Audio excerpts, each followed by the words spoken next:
دەیان زاریش پارەی پێخراوە هێندێک ما فوق القانون و لەسەر و یاسان خاڵێکی ڕەشی ناشرینە بە نێوچەوانی دەسەڵات بەدەستانی ئەو منطقەیە ئەو جادایە ناویان لێنا جادەی هامڵتۆن بە ناوی ئەو مهندسەی کەوا لە نێزیکی 100 ساڵ 97 ساڵ 98 ساڵ پێش ئێستا خەریتەی ئەو جادەی داناوە لە هەولێر لە بۆ حاجی عومەران ئەو جادایە هەمان ئەو جادا قەدیمە لە هەندێک شوێنان کە کاتی خۆ هامڵتۆن خەریتەی بۆ داناوە شوێنی وا هەیە دنیا تەتەووری کردیا عالم پێشکەوتوو بووە حکوومەت دەسەڵاتدارترە ئێستا لۆفەی بێمعنەی تێدایە شوێنی کاول و وێرانی تێدایە نمونەی ئەو لۆفەیە پێیان دەڵێن لۆفەی مەرگ بەدەیان لۆفەی مەرگ هەیە لە منطقەی باڵەکایەتی کە ئەو لۆفانە تەئسیریان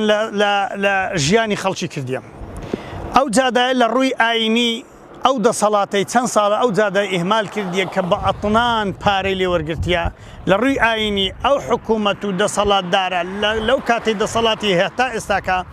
هاوبەشە لە ڕژانی خوێنی هەموو ئەو خەڵکانی لەو جادای وەرگەڕاونیان تووشی حادیثە ڕوودا بوون لە ڕووی ئاینی لە ڕووی اقتصادی زەرێکی زۆری کردووە چونکە بەدەیان سایقینی و دەوڵەتی هەیە ناتوانانی بێتە ئەو ڕێگا و شت بە لەبەر ئەوەی ڕێگاکان بە ڕێگان ناچی ئەمن جاری وایە لەو کاتێک کە قوتابی بوومە لەگەر لۆریان سوار بوومە لۆری گوتی باشە معقولە نەتوانن قطعەیەکی بکەن برێن ئەو ڕێ لە بۆ ئەو لای سێ لە بۆ لای یعنی گوتی نامێ بێمە ئەو وڵاتە بێ یاسا و بێ هەموو شتەی لە ڕووی اقتصادیش زەرەریان کردووە لە ڕووی سیاسی خاڵێکی ڕەشی ناشرینە بە نێوچەوانی دەسەڵات بەدەستانی ئەو منطقەیە کە ئەو جادەی هەتا ئێستا وا لێگەڕاون بە ملیار دۆلاریان لێوەرگرتووە و ئیشان پێ کردووە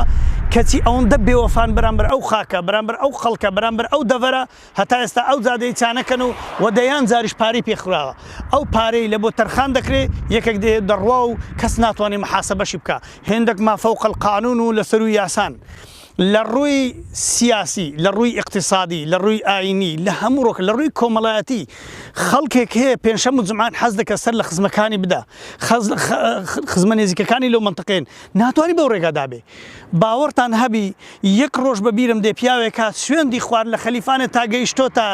لە سۆران گەیشتە خەلیفانێ 6 ساعتی پێچووە 6 ساعت بە تایبەتی جومعان و نەورۆزان و لە یاد و مناسبەتەکان چونکە